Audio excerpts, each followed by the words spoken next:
Hello tout le monde, on se retrouve aujourd'hui pour une nouvelle série d'À l'origine avec l'histoire de Belle Gnôle par Cocktailers. Je suis avec Mathieu aujourd'hui, créateur de liqueurs, de gin, d'absinthe, de vodka, bref, des produits assez incroyables. Comment ça va Mathieu ? Ça va super. Avant qu'on revienne en détail sur tous ces beaux produits, j'aimerais qu'on parle un petit peu de toi. Est-ce que ça te va de te présenter en quelques mots et on aura bien sûr après tout le temps du podcast pour détailler. Eh ben écoute, moi c'est Mathieu, je suis le fondateur et cofondateur de Belle Gnôle Cocktailers, que j'ai cofondé en 2019 avec Timothée Badi. Et on est tous les deux des amis d'enfance au départ. On s'est rencontrés sur les bancs de l'internat au lycée. Et puis après différentes expériences professionnelles chacun de notre côté, on en est arrivé à monter Cocktailers après un tour d'Europe des distilleries, où on a découvert ce métier passionnant qu'ont les distillateurs. Trop bien, ouais, j'ai hâte qu'on rentre un peu dans le détail. Juste avant, est-ce que tu peux nous parler un peu de ton parcours avant Cocktailers ? Qu'est-ce que tu faisais et c'est quoi ton parcours professionnel ? Avant Cocktailers, ça n'avait rien à voir avec le monde des spiritueux. Alors j'avais déjà un petit pied dans cet univers-là, ou en tous les cas l'univers des boissons alcoolisées.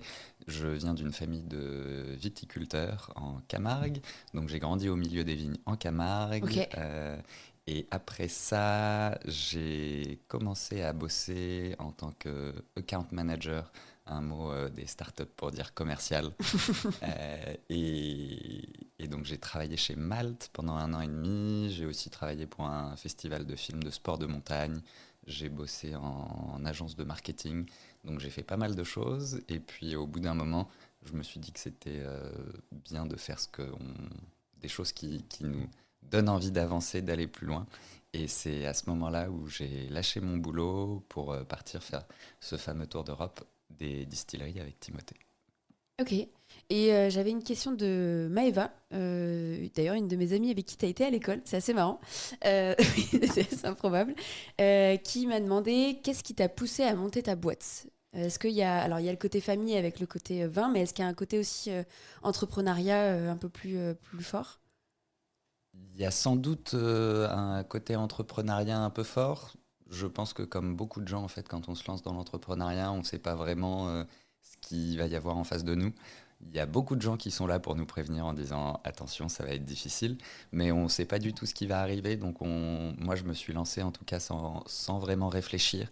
J'ai eu cette occasion-là en partant de chez Malte et en me disant bon ben c'est le moment de profiter et de faire quelque chose qui me tient à cœur. Et c'est comme ça que je me suis lancé. J'imaginais pas du tout les montagnes qu'il allait avoir face à moi. J'ai pas du tout suivi de parcours entrepreneurial en école ou quoi que ce soit. Mais c'est sûr que décider pour soi-même de ce qu'on va faire tous les jours, c'est un luxe. Et je pense que c'est au départ ça qui m'a poussé à me tourner vers l'entrepreneuriat.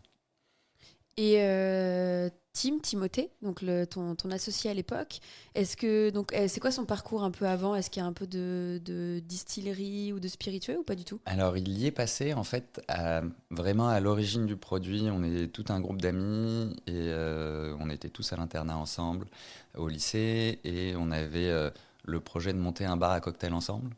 Déjà au Euh, lycée ? alors, il y a eu des idées au lycée, je pense, comme beaucoup de groupes de copains autour d'une soirée un peu arrosée. On en vient à cette idée de se dire que monter un bar, c'est génial. Timothée, lui, a bossé en finance, il faisait de la fusion-acquisition chez PwC pour être exact. Et à ce moment-là, il a passé 5 ans chez PwC. Et au bout d'un moment, il avait fait le tour de la question. Ça rentrait plus vraiment dans ce qu'il voulait faire. Et du coup, il a pris au pied de la lettre cette idée de monter un bar à cocktail. Donc du coup, il a démissionné. Il est allé faire une école de barman, l'EBS, la European Bartender School. Ok. Et Ah oui, il était vraiment premier degré sur il était l'idée. très premier degré. Et c'est grâce à ça qu'on a monté Cocktailers. C'est grâce à ce premier degré-là qui nous a motivés à nous lancer. En fait, après son école de barman, il est allé travailler dans un bar à cocktail à Marseille, le Carination, qui est le bar à cocktail de Guillaume Ferroni. Lui aussi, un entrepreneur dans les spiritueux, un entrepreneur à succès qui a une marque de rhum, etc., qui est Ok. un peu une bible vivante de toute l'histoire des spiritueux. Et en bossant derrière le bar pendant, il y a passé 6 ou 8 mois, je crois, il s'est rendu compte que le rythme du monde du bar et du milieu de la nuit, c'est un rythme très compliqué. C'était pas un rythme qui était fait pour lui, mais il avait eu l'occasion, du coup, de rencontrer beaucoup de producteurs, Ouais. de distributeurs de spiritueux qui venaient dans le bar à cocktail pour présenter leurs produits. Il avait visité quelques distilleries et il s'est rendu compte justement que là, il y avait derrière ces produits une vraie histoire et il est tombé amoureux en fait de l'histoire de ces spiritueux. Et il s'est dit qu'il y avait quelque chose à faire dans les spiritueux. Et ça concordait en fait avec le moment où moi j'arrêtais Malte. Et il m'a appelé en disant, bon, finalement, le bar à cocktail avec tous les copains, c'est peut-être pas... J'ai testé, je peux voilà. vous dire, c'est peut-être pas aussi beau qu'on l'imagine. C'est pas aussi beau qu'on l'imagine. J'ai pas envie de prendre la gérance et la responsabilité de cet établissement-là, mais j'ai envie de travailler dans les spiritueux. Est-ce que t'es prêt à m'accompagner?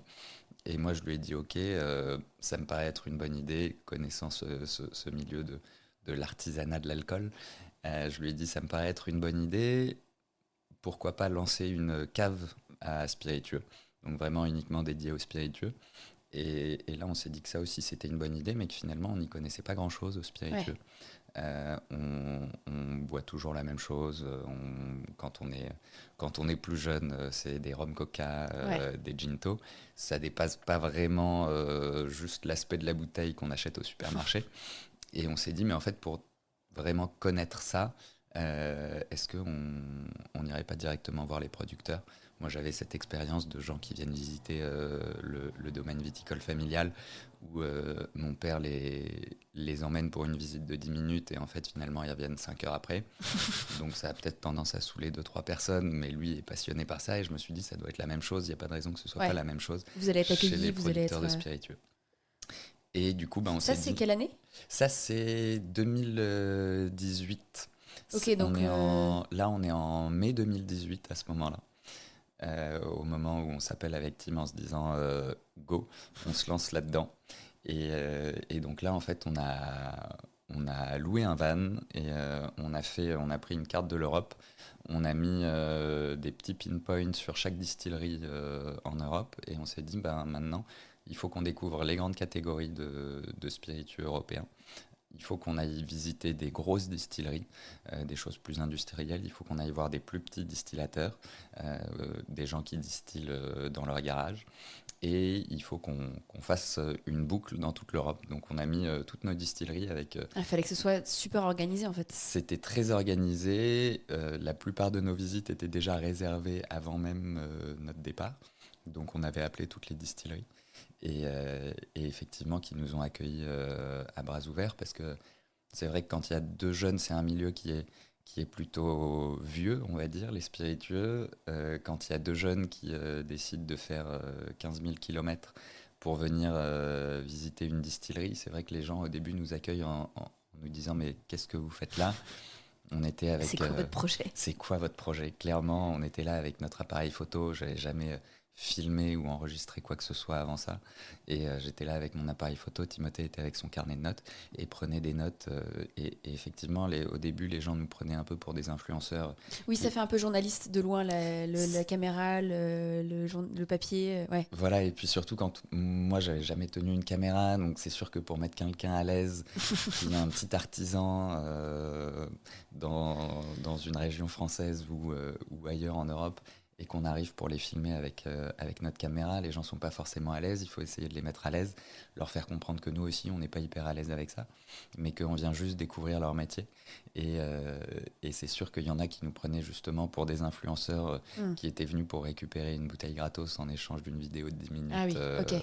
Vous leur Sur, disiez pas votre projet de, au retour, faire une cave à vin et donc potentiellement sourcer sur le chemin on, des on futures leur, distilleries? on leur parlait de ce projet-là, effectivement, mais en fait, ce projet de cave est très vite tombé à l'eau pendant notre tour d'Europe. Ok. On est parti pendant 85 jours. Et au bout de 10-15 jours, je pense, un jour avec Tim dans le van, on se regarde tous les deux et on a la même réflexion en disant mais t'es d'accord qu'en fait une cave, c'est pas ce qu'on veut faire, il y a sans doute d'autres choses à faire.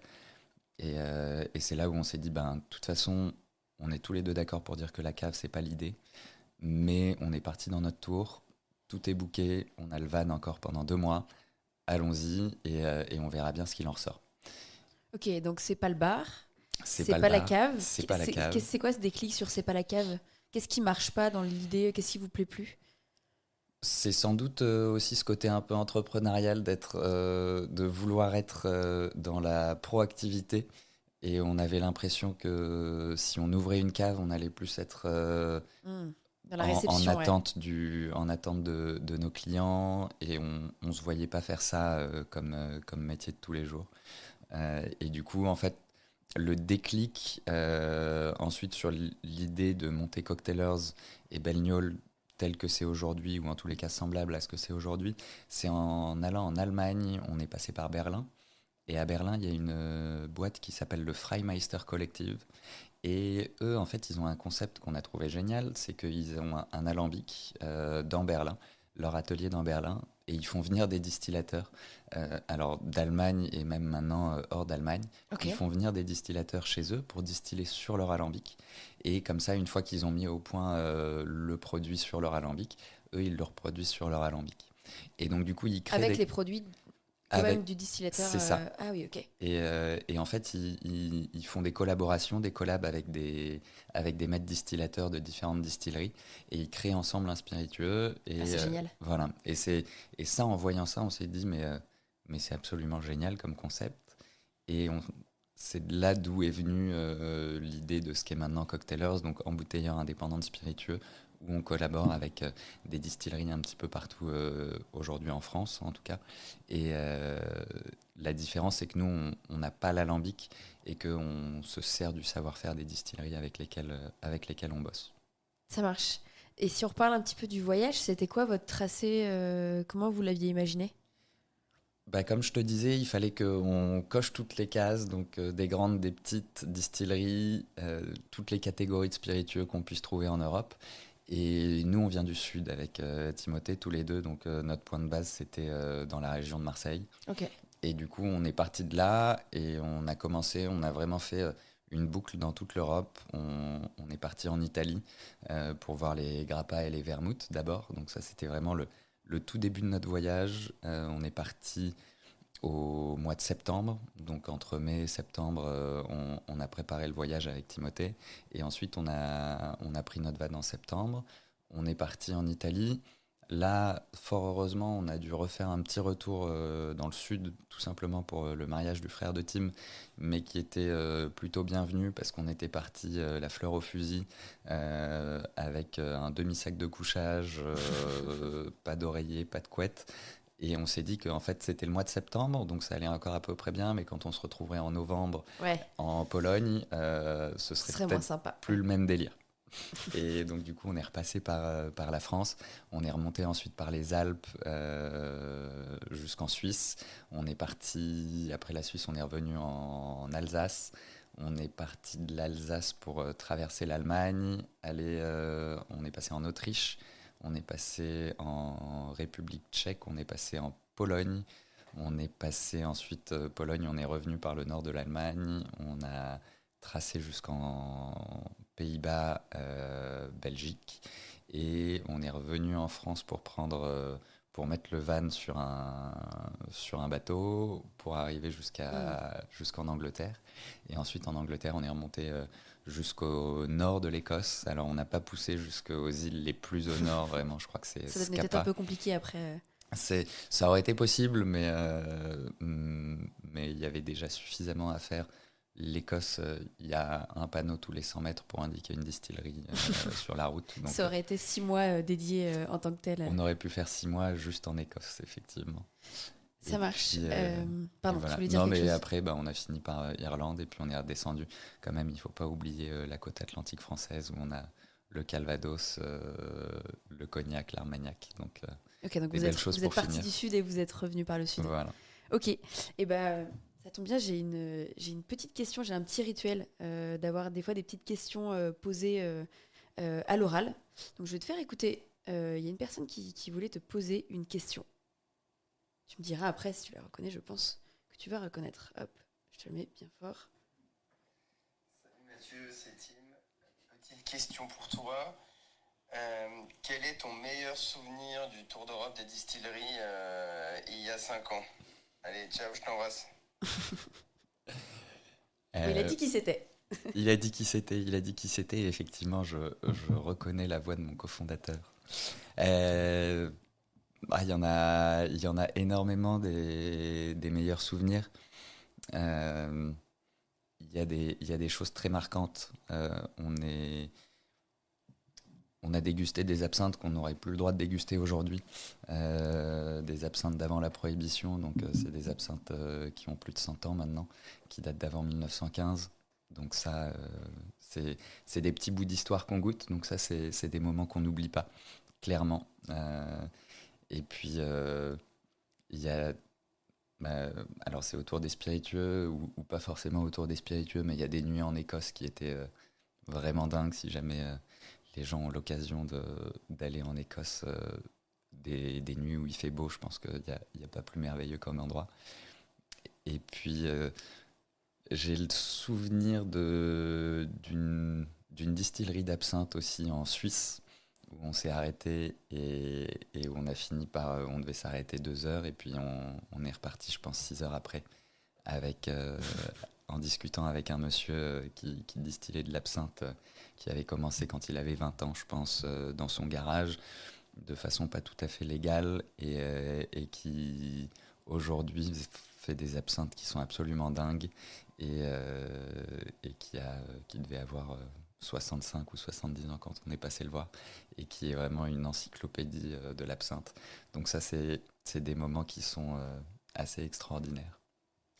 Et vos proches, quand vous leur annoncez que vous partez pour... t'as dit 85 jours, si je me trompe pas, c'est ça? 85 jours, ouais. Quand vous leur annoncez que vous partez pour 85 jours pour un tour des distilleries, c'est quoi la réaction? Parce qu'en plus, il y avait le projet de cave à l'époque.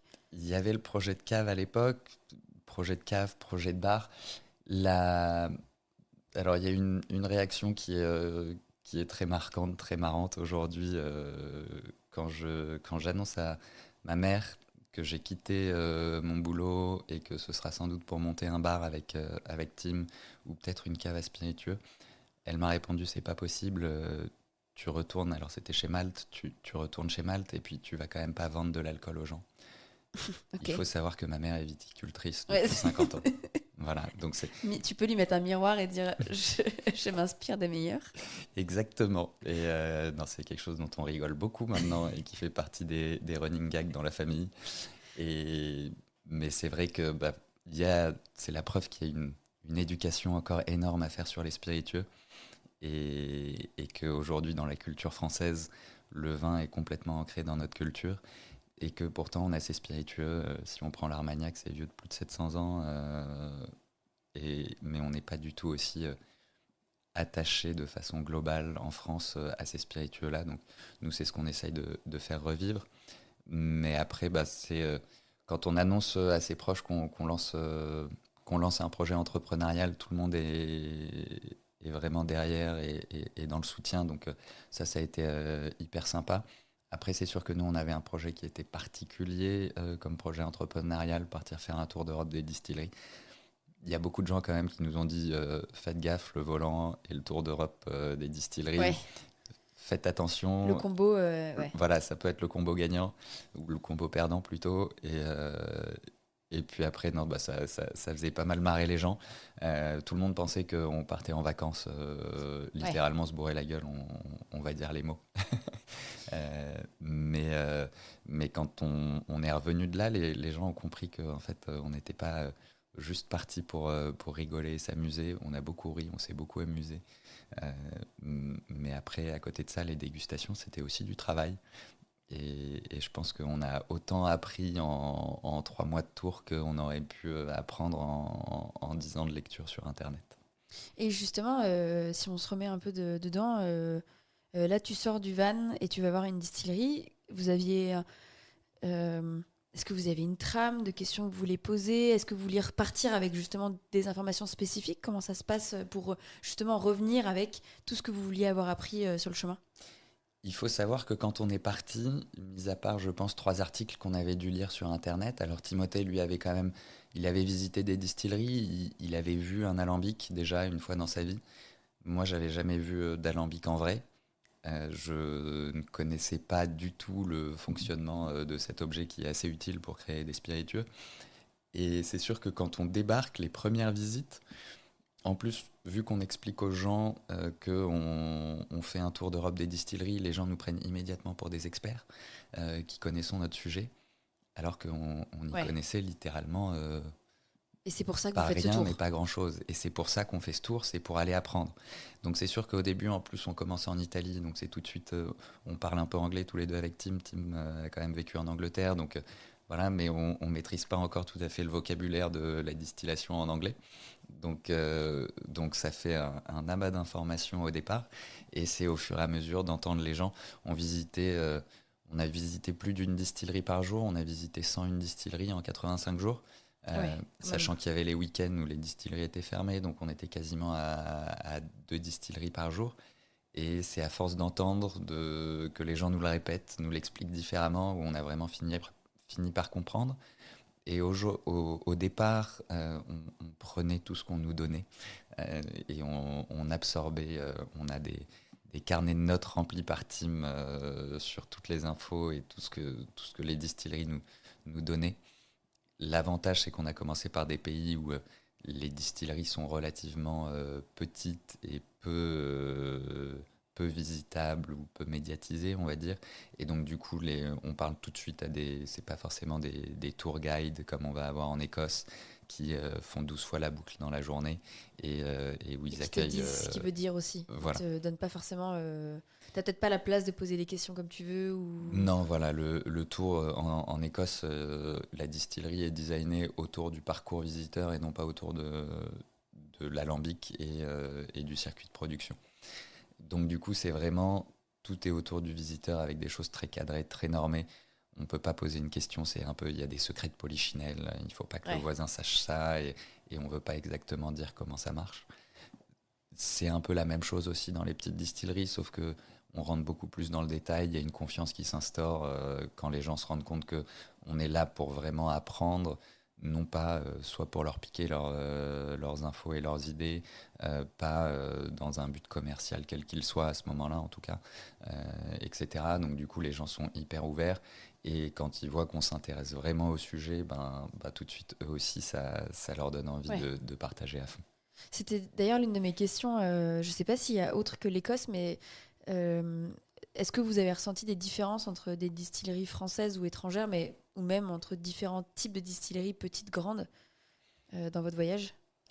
Bah, effectivement, il y a 2 types de distilleries. Je pense que le distinguo important se fait entre l'Irlande et l'Écosse, enfin l'Écosse et l'Irlande et le reste de l'Europe. Parce que en Écosse et en Irlande, nous on a le vin en France, eux ils ont le whisky, le gin aussi. L'Écosse c'est les premiers producteurs mondiaux de gin. Euh, donc du coup, eux c'est de la grosse industrie. C'est de la grosse industrie. Euh, c'est craft. Le mot craft apparaît dans beaucoup d'endroits. Après, on l'interprète comme on veut. Mais c'est vraiment de la grosse industrie avec ce que je disais juste avant, des tours pour les visiteurs. Dans les distilleries françaises et même reste de l'Europe, on est tout de suite avec le maître distillateur, on est tout de suite avec le propriétaire de la distillerie. Ça reste des petits volumes, alors mis à part dans le Cognacé par exemple, et encore, on a eu la chance de rencontrer plein de monde dans le Cognacé qui nous ont vraiment ouvert les portes de leur distillerie et qui ont vraiment partagé avec nous sans que ce soit hyper normé autour d'un parcours visiteur.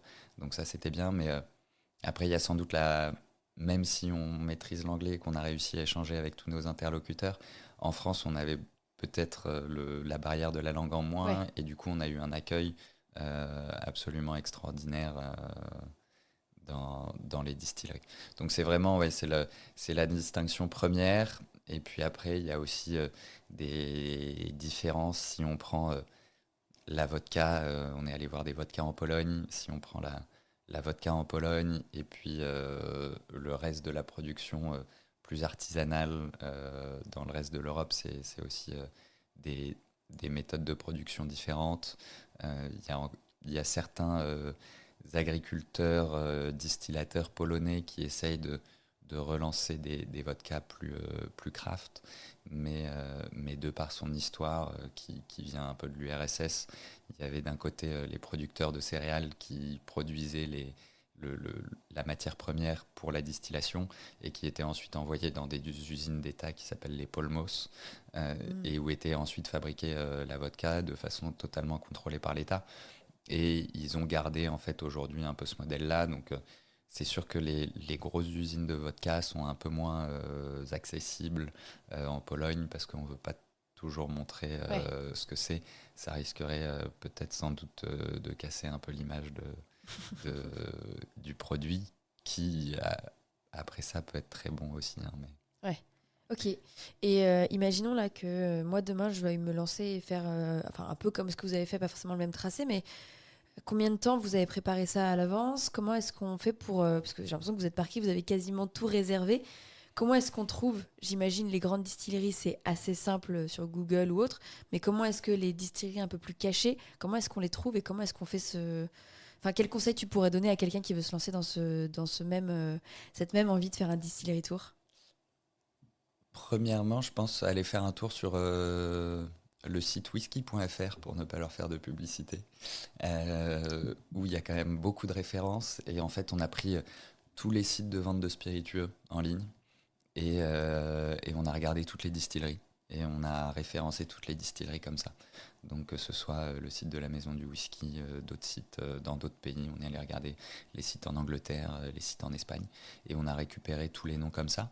Et ensuite, après, les distilleries un petit peu plus cachées, et encore que c'est jamais vraiment caché, mais on a eu pas mal de bouche à oreille aussi pendant le voyage, où les gens nous disaient Ok.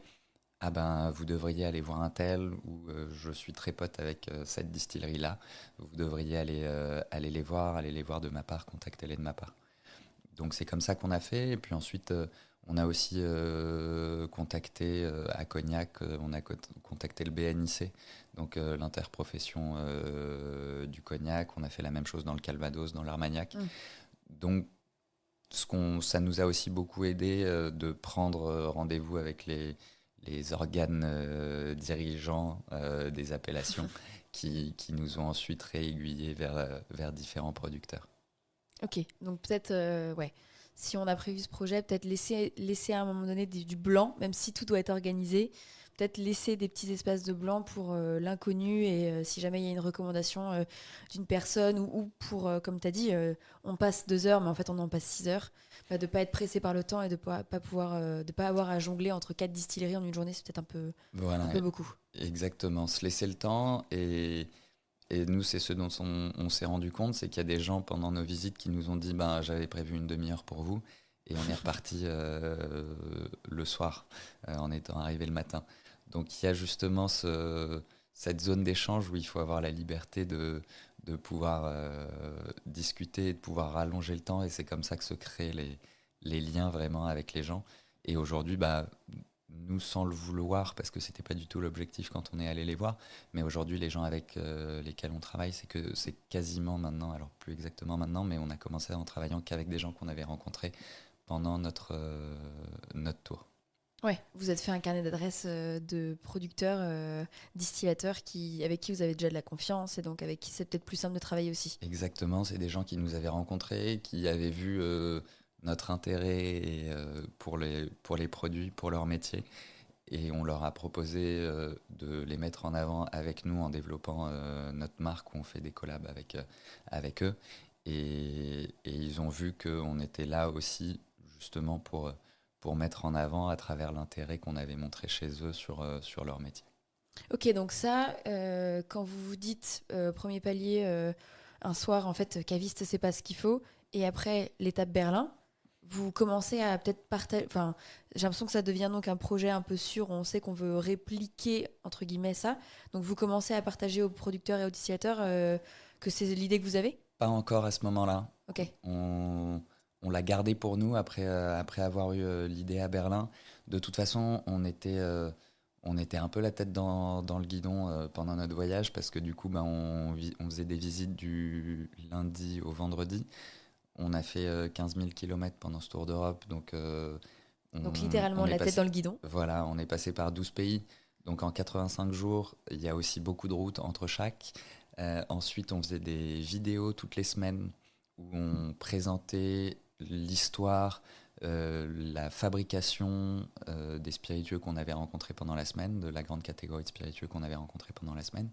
Et ensuite, on faisait des cocktails.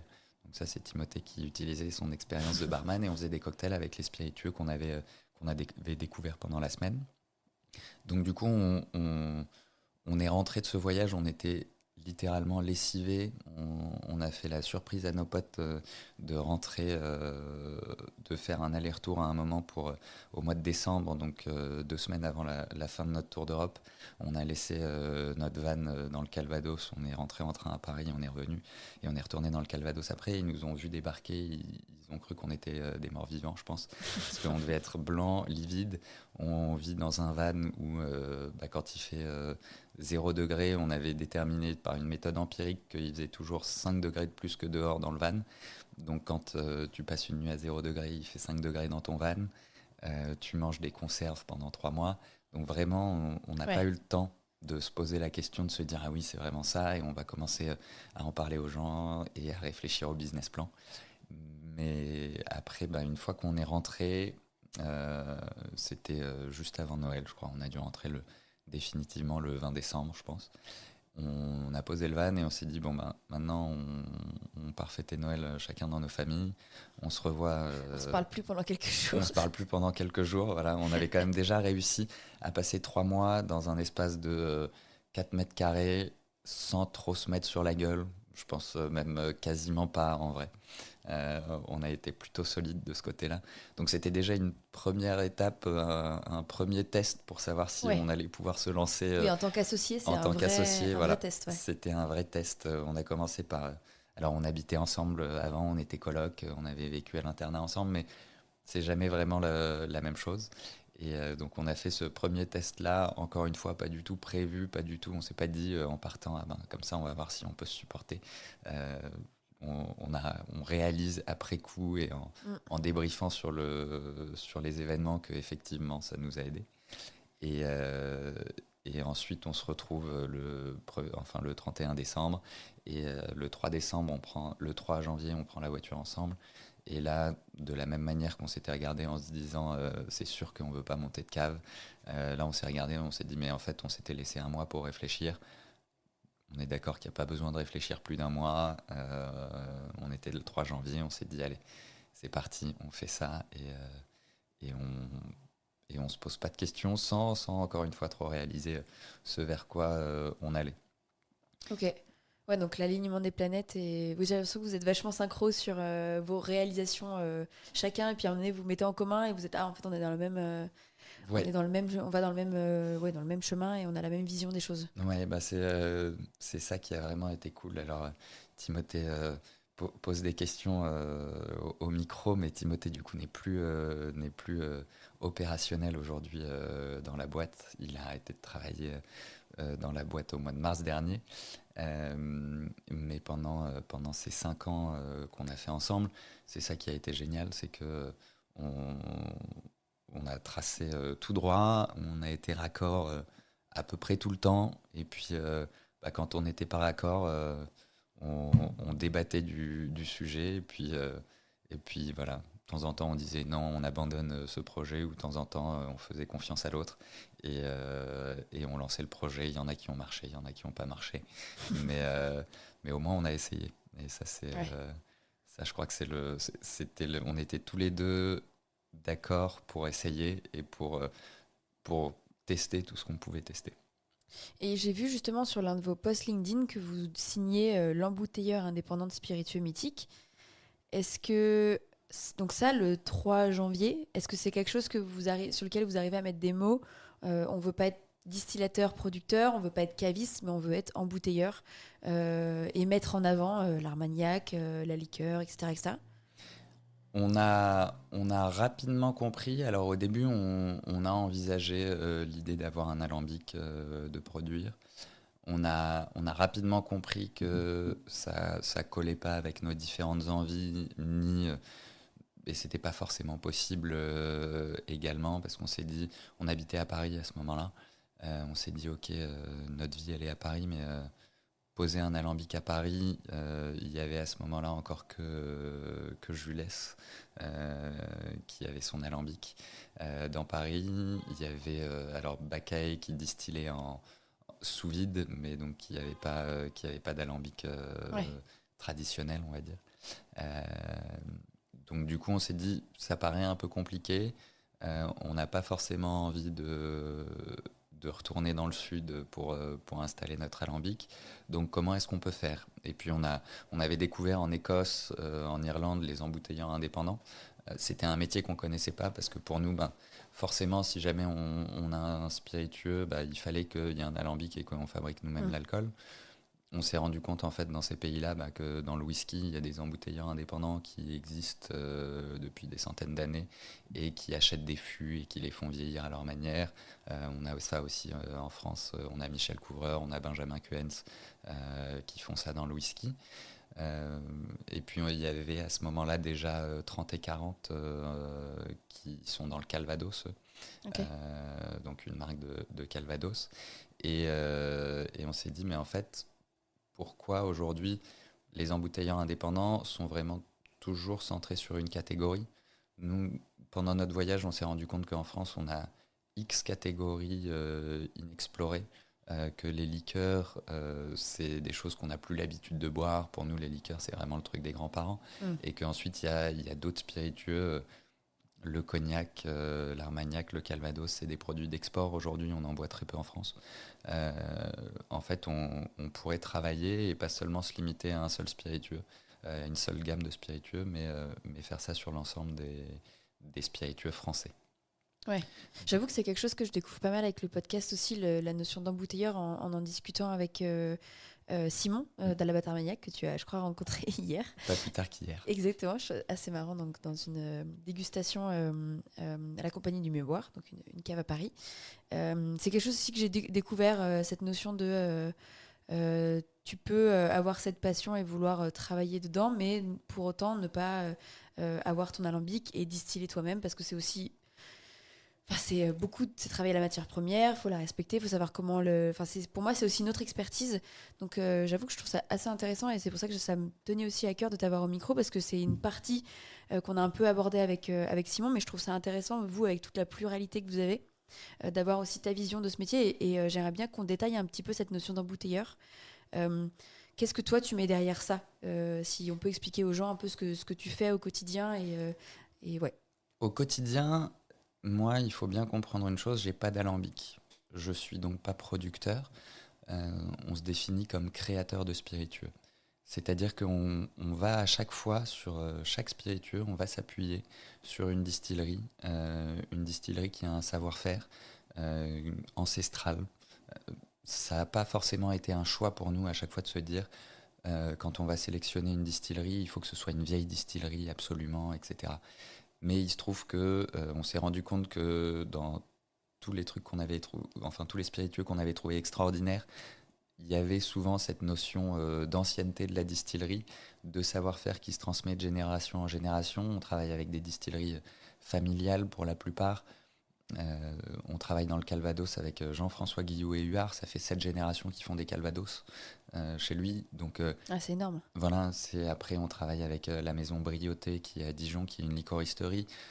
C'est Claire et Vincent qui sont frères et sœurs et qui sont à la tête de la distillerie, enfin de la licoristerie, pardon. Et cette licoristerie, elle s'appelle Maison Brioté depuis 1836. Et c'est leur arrière-grand-père, je crois, qui a fondé la licoristerie. Donc il y a vraiment cette notion de transmission. Et nous, on ne se sentait pas les épaules au départ, tout de suite commencer en créant, en distillant nos propres spiritueux, parce qu'on avait réalisé pendant notre tour justement toutes les années de travail qu'il y a derrière.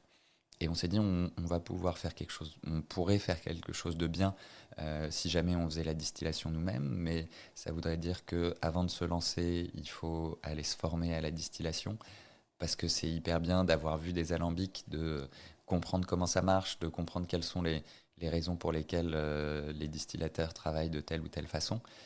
Mais encore une fois, on n'a pas posé la main sur les boutons de l'alambic. Ouais, c'est autre chose que d'avoir pratiqué et d'avoir fait ses premières erreurs, etc. Ouais. Il y a besoin de pratiquer, et nous, cette pratique-là, on ne l'avait pas. Et on s'est dit, on ne veut pas attendre, on ne veut pas risquer de créer quelque chose, mais qui ne sera peut-être pas du tout aussi bon que ce qu'on voudrait. Et il y a ces distilleries qui ont ce savoir-faire qui est dingue, qu'on trouve dingue. Et c'est ce savoir-faire-là qu'on veut mettre en avant. Et donc l'idée, c'était au départ vraiment de créer un label, je dirais, de spiritueux, dans lequel on travaille avec des distilleries, et on ne fait pas de marque blanche. Ça a toujours été une chose à laquelle on n'a jamais voulu déroger. C'est pas de dire c'est nous qui sommes les producteurs de ces spiritueux, d'expliquer aux gens qu'on les fabrique, etc. On a le nom de la distillerie sur la bouteille. À travers tout le changement de packaging qu'on a fait il y a quelques mois, on a mis en avant encore plus les distilleries, on a représenté les distilleries sur les bouteilles, il y a nos producteurs qui sont dessinés sur nos étiquettes. Donc on veut vraiment pas uniquement tirer la couverture à nous, mais on veut les mettre en avant. Et c'est pour ça qu'on est parti vers ce modèle d'embouteilleur indépendant. Effectivement, aujourd'hui, il y a plein de gens qui me disent, mais en fait, du coup, tu colles juste une étiquette sur la bouteille.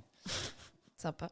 Ouais, alors au fur et à mesure des années, au début, on est très, ça nous touche vraiment. Et moi, ça me touchait vraiment, en tout cas, beaucoup. Maintenant, j'avoue que ça me touche plus forcément. Et, Oui, toi, tu sais que c'est pas que ça et que c'est beaucoup plus et que. exactement. Et en fait, on a commencé les 2 premiers spiritueux qu'on a sortis. Au début, on voulait travailler avec différentes distilleries. Finalement, en fait, on s'est décidé à travailler avec qu'une seule distillerie sur notre première série. On a sorti une absinthe et une liqueur de sapin. Donc, on travaille avec la distillerie Guy sur cette liqueur et sur cette absinthe. Et encore une fois, c'est une distillerie qui a été fondée en 1905. Quand on a commencé à travailler avec eux, c'était encore Pierre Guy qui était à la tête de la distillerie, 4e génération de distillateurs. Alors depuis, ils ont revendu, mais le travail est toujours aussi bien fait parce que c'est les mêmes salariés qui sont au sein de la distillerie, et c'est le même maître distillateur. Donc ça, le travail se perpétue et la tradition se perpétue. Mais c'était des gens où on savait qu'on pourrait jamais égaler leur travail. Et donc on s'est dit, au lieu d'essayer d'égaler leur travail, pourquoi pas le sublimer. Ouais. Et comme c'est pas vous qui. Enfin, vous prenez entre guillemets la matière première, est-ce que ça veut dire que vous êtes libre en termes de réglementation? Alors, libre, je mets un gros guillemet dessus, mais est-ce que ça veut dire que c'est vous qui allez avoir les discussions avec les douanes, etc. Comment ça se passe? Alors ça, c'est un sujet effectivement très technique sur lequel on nous avait prévenu aussi quand on s'est lancé dans les spiritueux. On nous a dit, attention, il y a les douanes. On a dit oui, non, mais on va se débrouiller sans doute avec les douanes. Et c'est un sujet très compliqué, les douanes, parce que il y a beaucoup de taxes aujourd'hui en France sur l'alcool. Pour donner une idée, sur une bouteille à 40 degrés d'alcool, les taxes sont payées sur le degré d'alcool, donc c'est pas proportionnel au prix de la bouteille, c'est proportionnel à la quantité d'alcool pur qui est à l'intérieur de la bouteille. Donc que la bouteille vale 15 euros ou qu'elle en vale 40, il y aura la même taxe dessus. Sur une bouteille, il y a la contribution à la sécurité sociale qui équivaut autour de 586 euros par hectolitre d'alcool pur. Et il y a de taxes. Pour la sécurité sociale? Ouais, pour la contribution à la sécurité sociale.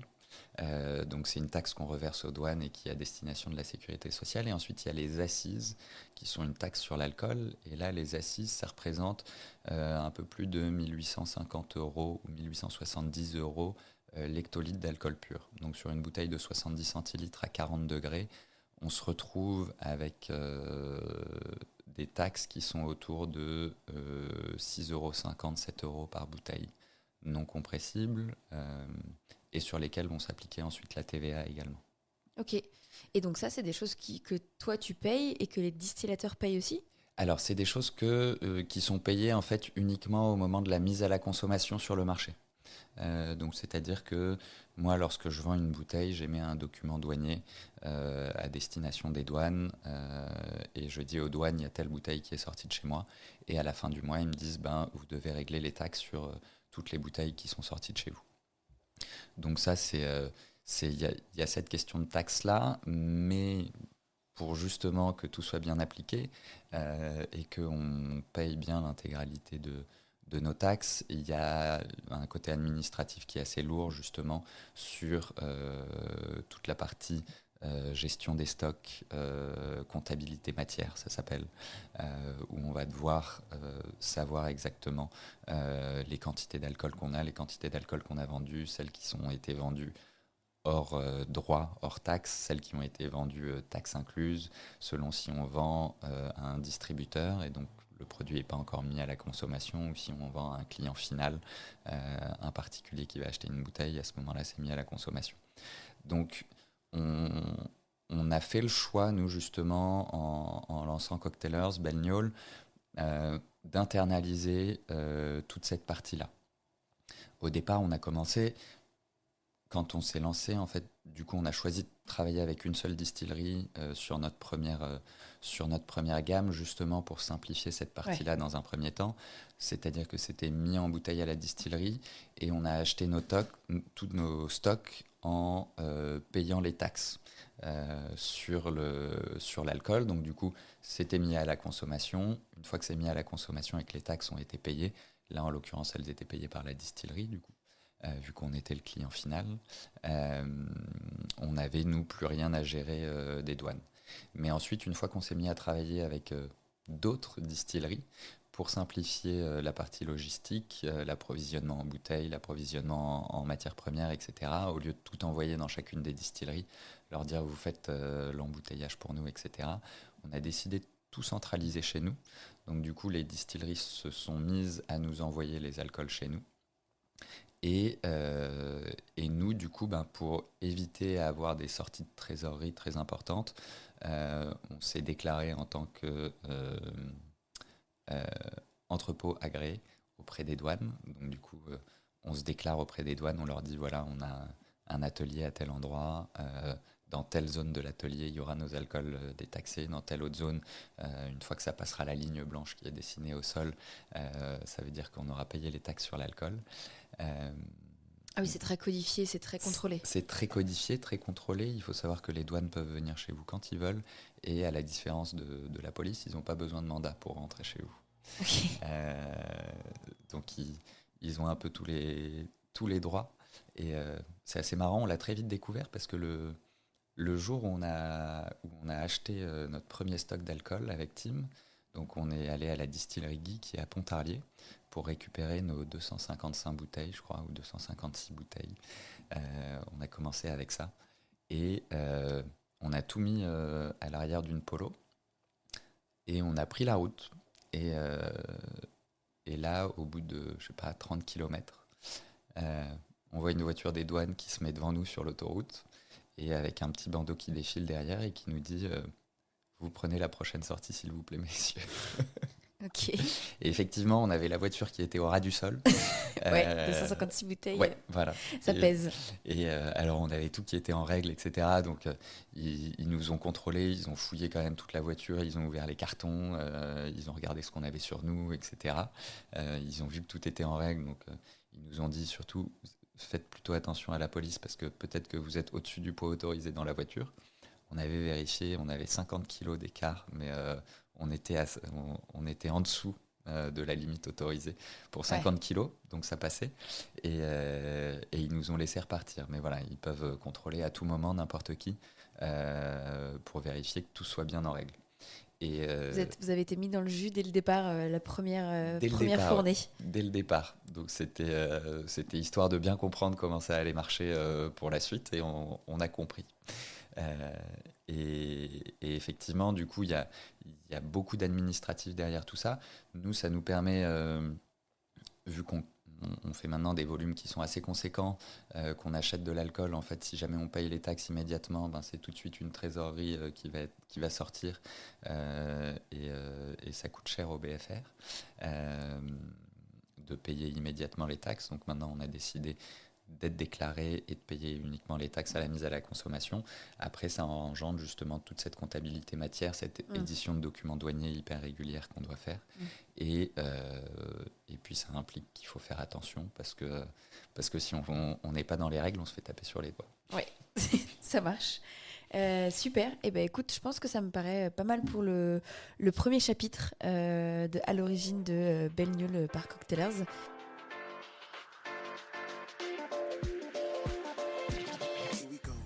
Et voilà, l'épisode 1 d'À l'origine de Belle-Gnôle est fini. On se retrouve lundi prochain pour la suite. On parlera de l'origine du nom Cocktailers, des premières étapes du lancement et bien sûr on parlera financement. Mathieu te racontera comment ils ont vécu leur levée de fonds pour faire grandir la marque. En attendant, n'hésite pas à t'abonner au podcast pour être tenu au courant de la sortie du prochain épisode et à mettre 5 étoiles si ça t'a plu. Ça me motive à continuer. Tu peux aussi nous retrouver sur Instagram avec origine.podcast. J'y mets notamment des photos assez exclues qui te permettent de rentrer encore plus dans les coulisses. Je t'en dis pas plus et à très vite.